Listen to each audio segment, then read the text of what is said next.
Dios va a derramar de su bendición en todas las áreas. 2024. Hoy es 4 de mayo. Cuarta dimensión. Entramos en la cuarta dimensión.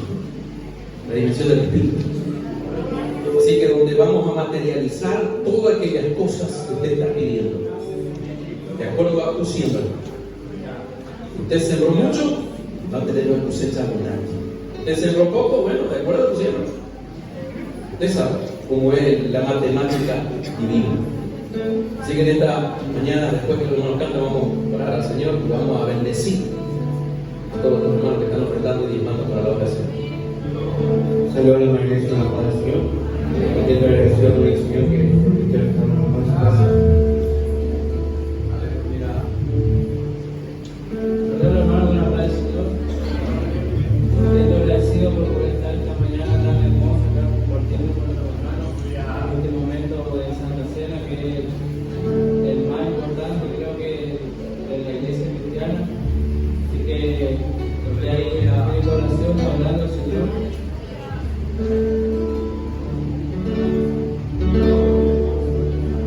Aquí está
hermano Marquillo, Luis. Pasa, hermano. Ahora que nos ofrenda, hermano Bobeda también. Amén, hermano. Vamos a orar por los que están dando tiempo. Por aquellos hombres y mujeres jóvenes que desinteresadamente todos los meses ponen su sobre, confiando en la promesa, en la esperanza de nuestro Dios. Nunca, misionero, y de traje y corbata, pasarle acá. Inclinen su rostro y oramos. Padre celestial, Dios de toda gloria, en esta mañana, conforme tu palabra dice que tú te agradas del dador alegre. Aleluya. Tu palabra, una de las 32,000 promesas, dice: dile al justo que le irá bien. La segunda promesa dice: la riqueza del impío está reservada para el justo. Tercera promesa dijo: aleluya, al sabio, mozo he sido y envejecido, y me he visto justo desamparado y su simiente que bendiga pan. Quinta promesa: servirás al Señor tu Dios, y yo quitaré toda enfermedad en medio de ti. Bendeciré tu pan y tus aguas, y en tu tierra no habrá mujer que aborte. Quinta promesa. 5 sentidos. Cuarta dimensión. 2025. Año, aleluya, del regocijo del refrigerio. Año donde las puertas se abren, donde caen las murallas, donde se rompen, aleluya, los moldes. Se rompen los moldes y comienza a fluir la bendición. Comienza a fluir, aleluya, la prosperidad. El que tiene fe, crea y tome esta palabra. De aquí a fin de año, aleluya, viene un tsunami de bendición que no te vas a, aleluya, a poder imaginar. Te va a sorprender lo que Dios va a hacer. Para gloria, para honra del nombre de Jesucristo. Alabamos y agradecemos para siempre. Aquellos que traen las primicias también, Señor, bendice. Aquellos que van cada mes a comprar mercadería y se acuerdan de la primicia, bendícelo, Señor, de una forma amplia y generosa, que no falte nada durante el mes. Ese devorador que tantos años ha empobrecido su economía, destronamos en esta mañana en el nombre de Jesús. Destronamos de ese hogar y declaramos bendecido en victoria, para gloria, para honra de tu santo y bendito nombre. Amén. Amén, gloria a Dios. Así, pongan de pie, hermanos. Te invito a que abran sus Biblias.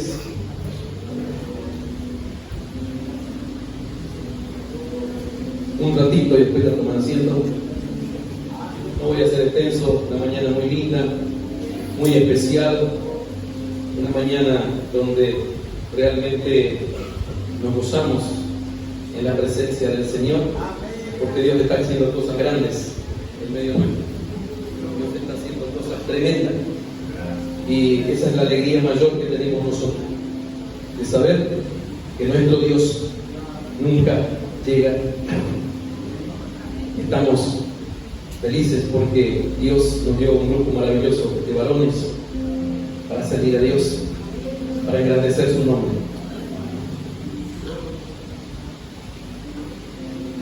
Dice la palabra del Señor. Vamos a leer uno de los evangelios muy comunes, pero un versículo solamente.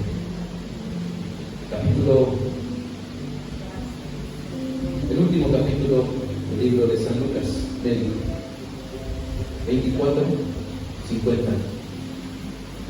Libro de San Lucas 24, 50. Dice así la palabra del Señor. Vamos a leer el nombre del Padre, del Hijo y la bendición de los nueve dones del Espíritu Santo. Por esa razón quería orar exclusivamente por los diezmos y las ofrendas, las primicias, porque esta mañana hay un mensaje profético para la iglesia de Jesucristo. ¿Encontraron? Vamos a leer el nombre del Padre, del Hijo y la bendición de los jugadores del Espíritu Santo. Y los sacó fuera hasta Betania, y alzando sus manos, los bendijo. Vamos a repetir todos juntos esta palabra. Y los sacó fuera hasta Betania, y alzando sus manos, los bendijo. Amén. Tomen asiento, hermano. Cada vez que nos acordamos de las promesas de Dios, como decía cada joven, cada persona que esta mañana se ha acercado y ha hecho su testimonio, cada uno tiene una historia. Cada uno podía escribir un libro y un diario de su vida. Y realmente hay cosas que a veces no entendemos nosotros, que nacemos, por más que hayamos nacido en una cuna cristiana, o con una declinación a una creencia o a una fe. Dentro nuestro, ustedes saben que somos espíritus, ¿cierto? Esto que vemos es el cuerpo que Dios formó del polvo de la tierra. ¿Para qué? Para que dentro de ese estuche, pueda colocar un espíritu que contiene un alma. Amén.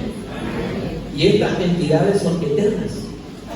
Este cuerpo está determinado a volver al polvo. Por eso hay una promesa divina de parte de Dios a la luz de la palabra. El día del arrebatamiento, el día del rapto de la iglesia, que se habla mucho. Este cuerpo, lo que estemos vivos, este cuerpo va a ser transformado, una transformación. Va a ser similar, pero un cuerpo de gloria, que no se va a sujetar a la fuerza de gravedad. Un cuerpo que se va a mover a voluntad propia como el cuerpo de los ángeles. Amén. Entonces va a terminar todo cansancio, todo sueño que hoy en este cuarto están esta mañana con sueño, están bostezados, la cintura, le duele la cabeza, le duele el hombro, le duele un montón de dolor. Porque este cuerpo no tiene promesa. Él es guardado por la sangre de Jesucristo. Y aún después de muerto, si un hechicero o un brujo tiene que hacer un trabajo y hay una culpa de un cristiano, no puede hacer nada. Porque hay, aleluya, una protección divina. Porque de ese lugar donde yace el resto de ese santo, va a levantar un cuerpo de gloria. Pero eso no es todo. Eso es el futuro. Eso es el futuro. Pero mientras tanto, yo quiero sacarlo por un momento, porque por ahí va a volver de vuelta, porque a veces son medio de eso vacilantes. Le hago una pregunta antes de entrar en esto.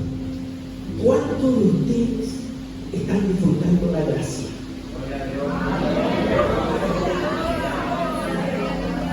¿Y cuántos viven en la misericordia? Dos palabras que tienen un significado muy importante. Vivir bajo la misericordia es vivir el día a día.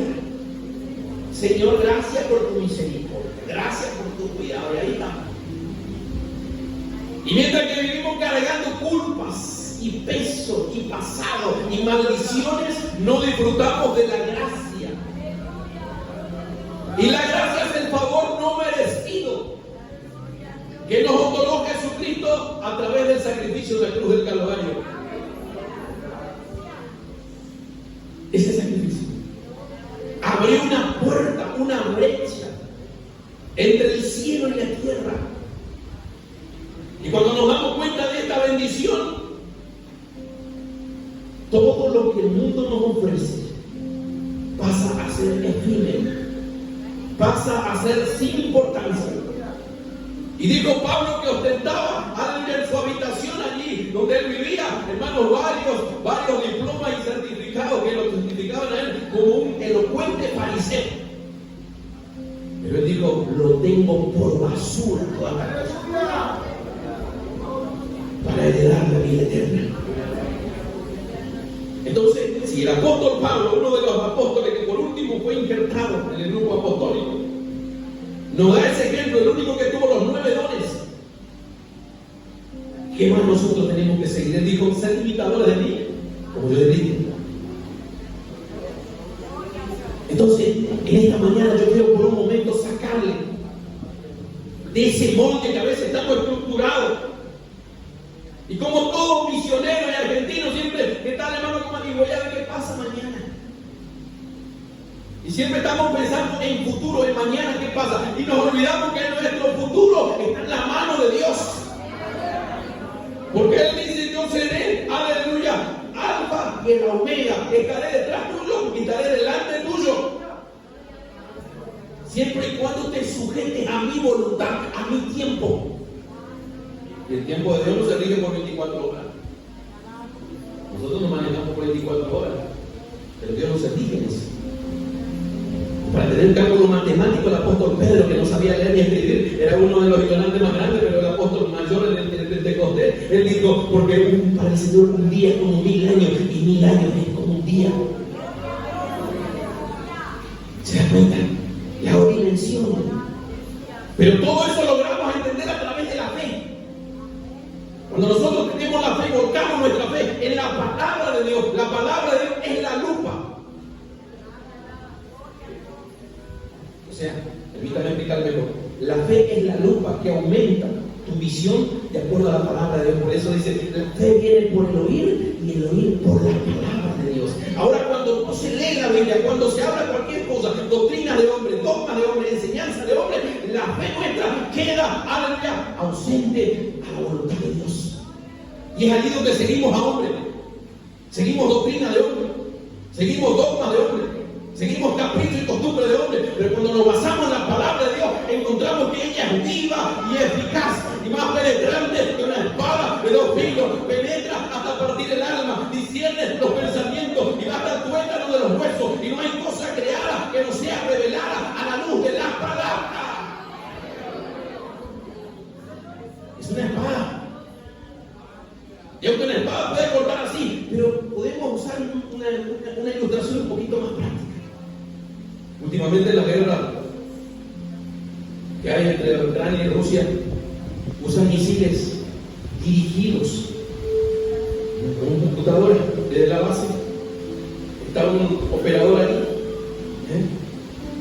y le marca con un satélite la dirección donde está el objetivo. Puede ser un avión, puede ser un barco, puede ser de tierra. Y lanza el misil.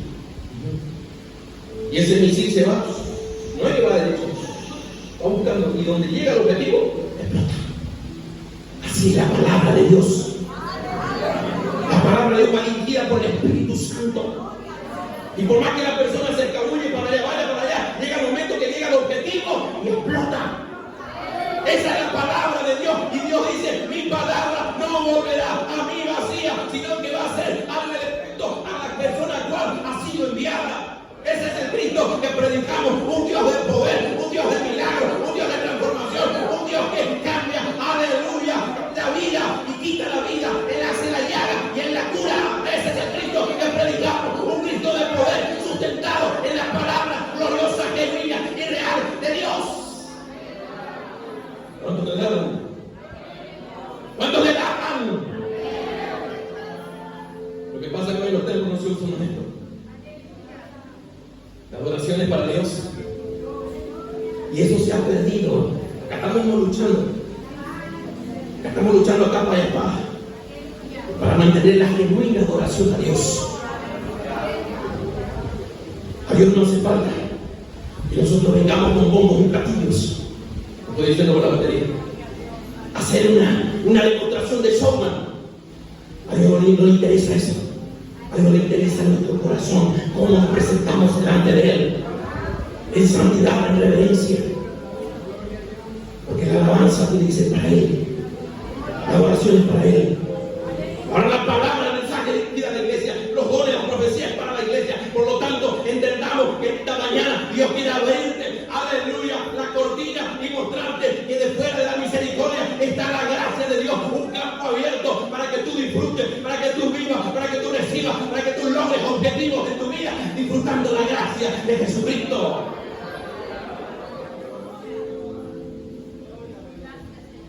Estaban los discípulos, ya habían estado 40 días con el Señor. Y fíjense algo importante, hermanos. En la resurrección de Jesucristo no fue todo Jerusalén que le fue al Señor. No fue todo el mundo que observó la resurrección de Jesucristo. Fueron a personas a las cuales el Señor quería manifestarse. Por eso muchos no creen y dicen, no, Jesús no resucitó. Y de ahí salieron los gnósticos, de ahí salieron los ateos, de ahí salieron aquellos que no creen en nada, los humanistas. No, eso es mentira, eso es todo una fantasía.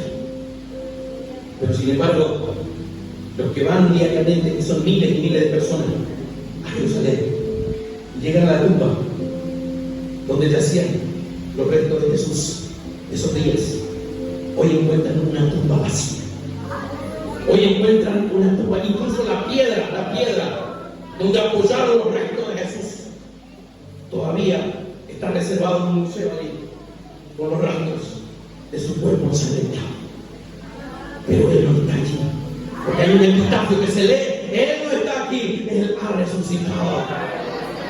Cualquier otra tumba en el mundo que busque y analice, para que acá están los restos de fulano de tal. Aunque no haya nada, pero hay piedra y hay todo de ceremonia y un lugar santo, sagrado. Pero sin embargo, la gente se conforma con ver la tumba de Jesús porque a Él no lo pueden ver allí, porque Él está vivo. Él está vivo y está sentado a la diestra del Padre como un abogado. Y mientras se manifiesta aquí, abre personas de su Espíritu Santo y a la luz de su palabra. Por lo tanto, si usted tiene la palabra de Dios, abra la Biblia, lea la palabra, escudriñe la palabra. No sea cabezón, dejar engañarse por tantas personas que hoy están de turno, llevando a las masas humanas a la destrucción. Pero la iglesia de Jesucristo espera cielo nuevo y tierra nueva, donde reina la justicia de Dios. La mayoría de los discípulos eran galileos, gente pobre, sin trabajo, endeudados. El que más podía tener era un barquito y salir a navegar y pescar, porque era la única forma de sustentar su familia. El que más o menos daba era Lucas. Pero se ve que en la profesión de él no lo iba muy bien, que decidió seguir a Cristo. Porque si no, le iba a seguir como médico. Sin embargo, renunció a todo y se fue a del Señor. Mateos era un cobrador que también estaba muy bien posesionado. Todo lo que él quería tener tenía. Hasta enemigo tenía porque era cobrador de impuestos. Pero un día el Señor le dijo: sígueme. Y le siguió. Como uno de los chicos. Despacito el Señor le llamó y le dijo: seguime. Y entendieron el mensaje y comenzaron a seguir al Señor. Y cada uno de ellos hay una historia detrás de cada pastor. Pero lo más llamativo y lo más, aleluya, digamos así, que nos sorprende, que cada uno de ellos tuvo una muerte trágica, excepto Juan.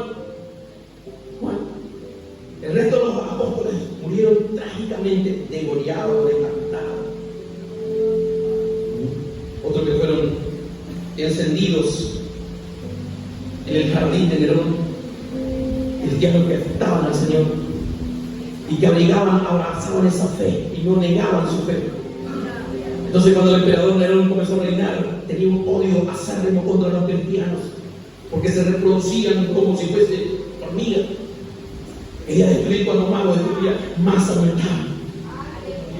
Un día hizo inaugurar su jardín, donde había palmeras, había diferentes árboles, flores. Y como de noche no había luz eléctrica, dijo: voy a buscar una manera de iluminar, tráigamelo a esos cristianos, a esos fanáticos. Y comenzó a ponerle brea a cada uno de ellos y lo puso en un poste. Y llegó la noche y lo comenzó a prender fuego a uno. Iluminaba el jardín con los cristianos. Esa fue la persecución del primer siglo. Una persecución terrible, y no negaron la fe. Hoy, gracias a Dios, vivimos en una libertad plena. Nadie te pone una curita o te tapa la boca para que no hables de Cristo. Nadie en el colectivo, en la ruta, en la calle, en el trabajo, desea tener la libertad de hablar de Cristo. Pero hoy la mayoría están mudos, están preocupados por cualquier cosa, menos por hablar de Cristo Jesús. Y el Señor Jesucristo dijo: y me seréis testigos en Judea, en Samaria y hasta lo último de la tierra. Entonces vendrá el fin.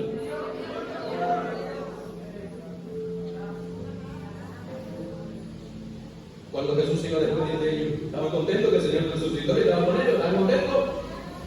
Jesús con un cuerpo de gloria, caminaba con ellos, cuando desaparecía, se iba a otro lado, cuerpo de gloria.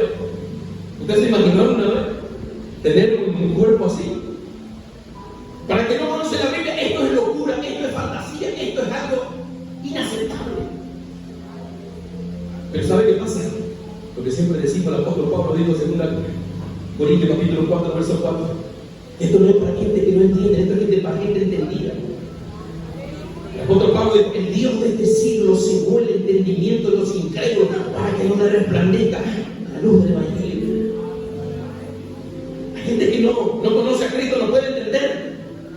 Es ilógico, es irreal. Pero Dios escondió estos secretos, estos misterios de los sabios, de las entendidas, de los sátrapas, de los grandes, elocuentes, y los reveló a los humildes, a las personas como nosotros, que también no tenemos, no somos pudientes, pero tenemos la mejor, aleluya, autoridad divina, que es Jesucristo, que es el nombre sobre todo nombre.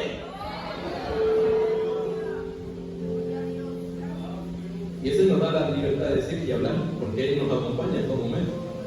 Él respeta su palabra y respalda. Y le sacó, hermanos, el Señor le sacó hasta la caña. Y esa palabra sacar, hermanos, es sinónimo de la iglesia. A la iglesia el Señor le sacó ¿de dónde? De un sistema, de un mundo. Le sacó.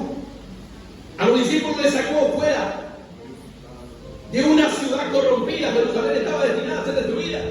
Porque Jesús dijo: es cierto, no quedará piedra sobre piedra.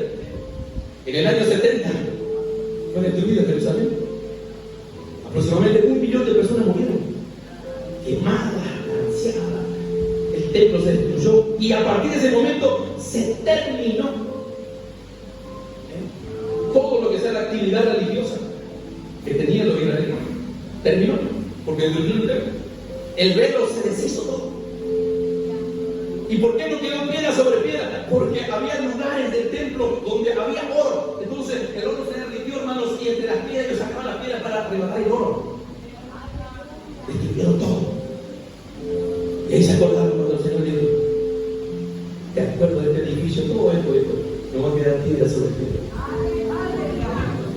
Entonces Jerusalén era un lugar, hermanos, de mucha tristeza, de mucha angustia. Había profecías. Estaban vaticinando un futuro trágico.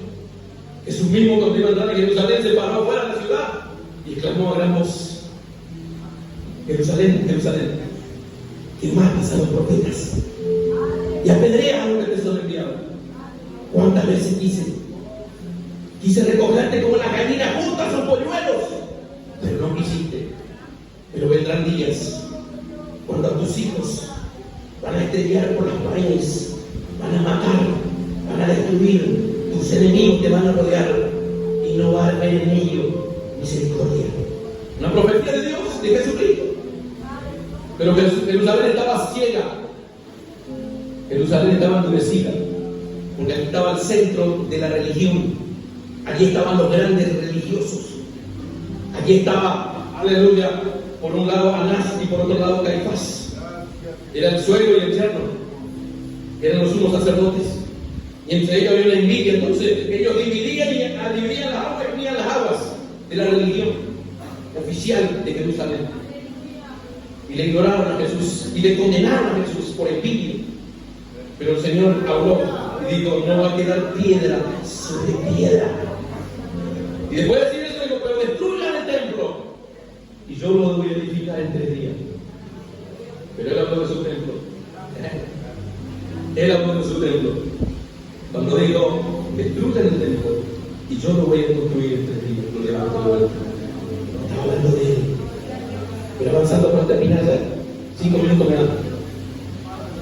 Jesús le saca a sus discípulos y lo lleva hasta Betania. Y alzando sus manos lo bendijo. Betania, hermanos, el Señor tenía un recuerdo muy lindo, allí muchos recuerdos, pero uno de los tantos era la resurrección de Lázaro. Allí vivía Marta y María. En Betania habrían ocurrido sucesos que habían quedado grabados en la memoria de Jesús. Entonces el Señor no quería, aleluya, ir hacia el cielo sin antes llevarle a sus discípulos a otro lugar. Ahora, ¿qué significa Betania? Betania significa lugar de sufrimiento, lugar de vituperio, lugar, aleluya, donde nosotros, si estamos instalados como iglesia, no tenemos que movernos, tenemos que echar raíces, tenemos que mantenernos firmes allí, porque en ese lugar el Señor Jesucristo levantó sus manos y los bendijo a todos. Tal vez está diciendo que yo hace años estoy acá y en vez de recibir bendición, recibo más pobreza, malas noticias todos los días, cartero, telegrama, juicio, deuda. Me llaman por teléfono, me largan la boca. ¿Sabe por qué? Porque no están viviendo la gracia. Estás todavía en la misericordia. Y al estar en la misericordia, viví siempre con los pecados. Señor, perdóname mi pecado, ayúdame en esto porque fallé en aquello. Y te olvidas que ese acta que pesaba en nuestra contra fue anulada en la cruz del Calvario, y a partir de ese momento, aleluya, Él nos desligó de toda maldición del pasado y Él nos puso en una tierra de bendición, de prosperidad, aleluya, de progreso. Y dice: bendito serás en el campo, bendito en la ciudad, donde ponga la planta de tu pie será tuyo, donde coloque tu mano será bendecido. Esa es la gracia. Pero al reconocer la palabra de Dios, nosotros vivimos en la misericordia. Y la misericordia nos hace sentir siempre culpables, víctimas. Somos víctimas del Estado, del gobierno, de la política, de la familia, del entorno y de muchas personas, del banco, de esa tarjeta naranja, hasta de los préstamos colombianos gota a gota. Todos, víctimas todos. Obvio. Viví siempre: Señor, ayúdame a pagar mi cuenta, ayúdame a salir, ayúdame siempre en el pantano. Pero en esta mañana yo quiero que rompas ese molde. Rompas ese molde. Y comiences, aleluya, a pensar un hijo de Dios, el velo invisible hecho, aleluya, materializado aquí en el mundo físico, lo invisible. ¿Qué quiere decir invisible? Cuando usted conoce la palabra de Dios, usted se alimenta de ella y usted comienza a alimentar su fe. Aleluya, nuestro cuerpo lo alimentamos con comida que termina en el baño, pero la palabra de Dios nos alimenta para crecer en la fe, en el conocimiento y en la abundancia que proviene de Dios. De las 32.000 promesas que le voy a dar una, hermanos, dijo el apóstol Pablo: bendito el Dios y Padre de nuestro Señor Jesucristo, que según su grande amor y misericordia nos bendijo con toda bendición en los lugares celestiales, juntamente con Cristo. Cuando habla de bendición, está hablando en lo material, en lo familiar y en todo, en la salud también. En todo. Porque eso hace Dios. El ejemplo claro fue cuando le sacó al pueblo de Israel de Egipto. Venían cansados, algunos estaban rendidos, herniados, de tanto trabajo forzado, si eran esclavos. Con el brazo roto, pierna rota, todo desgarrado. Pero el Señor le dio a Moisés la orden y dijo: yo envío mi palabra y tú transmítela al pueblo y yo lo voy a sanar a todos. A partir de este momento desaparece toda enfermedad. Ni un catarro había en el pecho de ningún enemigo, porque el Señor envió su palabra y le sacó de la esclavitud a la libertad de una nueva vida y formó en ella una nación que hoy es la envidia de todo el mundo. Nosotros virtualmente simbolizamos Israel. Salimos de Egipto, que es el mundo, el pecado, la esclavitud. Pero usted va a decir: pero si yo vivo tranquilo. No,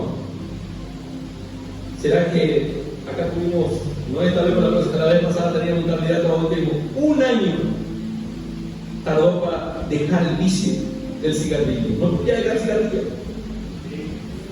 Era una angustia, un dolor, tenía una ansiedad y dijo, pero si dejo de engordar y todo, no, estaría caminando, correr, saltar, hacer cualquier cosa. Claro, porque al no fumar le daba hambre, ansiedad, porque quería comer. Eso es esclavitud, hermano.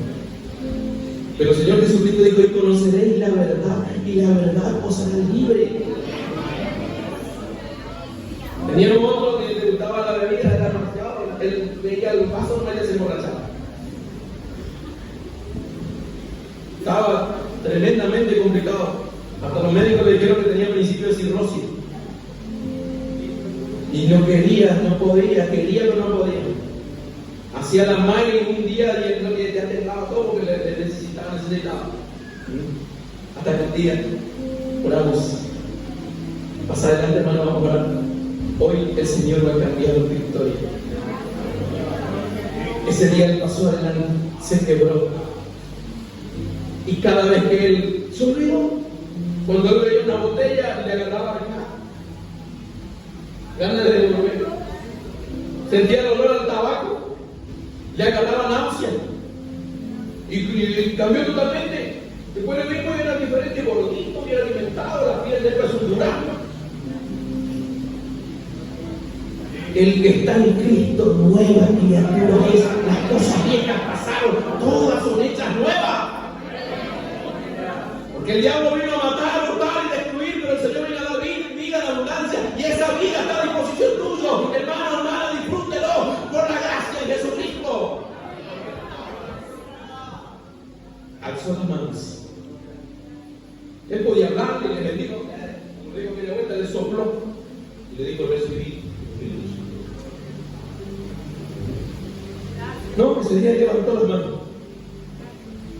¿Qué le dijo cuando levantó las manos? ¿Qué señal quiere decir levantar las manos? Desde acá para abajo, ya no está facultad, pero de acá para arriba, esta parte, de todo para arriba, que supera nuestra cabeza, entramos a la dimensión del Espíritu.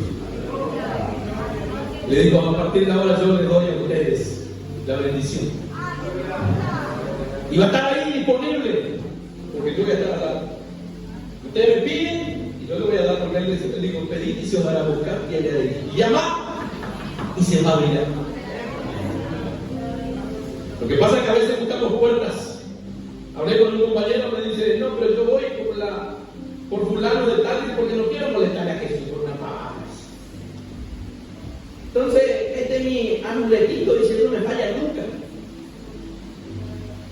Y resulta que un día se enfermó y dijo gravemente, el amuletito de él no estuvo santo. Y anduvo de un lado para otro. Hasta que por último dijo, ¿será que Dios me puede sanar a mi hijo? Para el que cree todo es posible. El ser humano es así.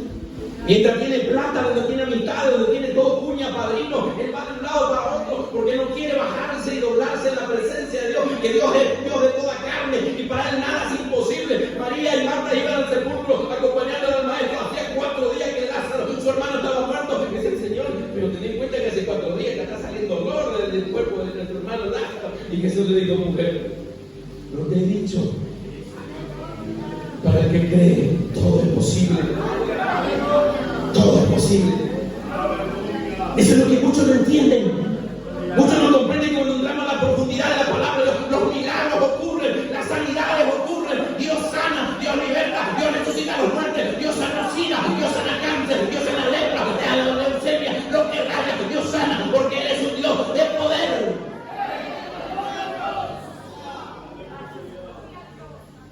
Podría pasar una hora de estar contando el testimonio. Con la mamá, la abuela del hermano que dijo de él, lugar donde recorrían, la mamá dijo, y yo pensaba, ¿dónde salía? Hasta Canadá, Montreal, Canadá. Y yo te acompañaba con el milagro. Y el manto quedó ahí, apareció y quedó el manto de él. Y uno que le agarraba y está bonito. Pero ese punto más el manto. Eliseo murió y llevó el manto para la tumba. Y un día cambiaron y se juntaron muertos ahí. El esqueleto de Eliseo, el muerto y resucitó. ¿Se da cuenta? Te invito a ponerse de pie en este baño. Los preadolescentes están todos mis hermanos, pasen. Es la alabanza que mientras hablábamos, el Señor me hacía sentir que pasa en el mitad. Santo en el sepulcro, santo en el pesebre, santo de las alturas. Es el que estamos hablando de esta mañana. Dios bendiga.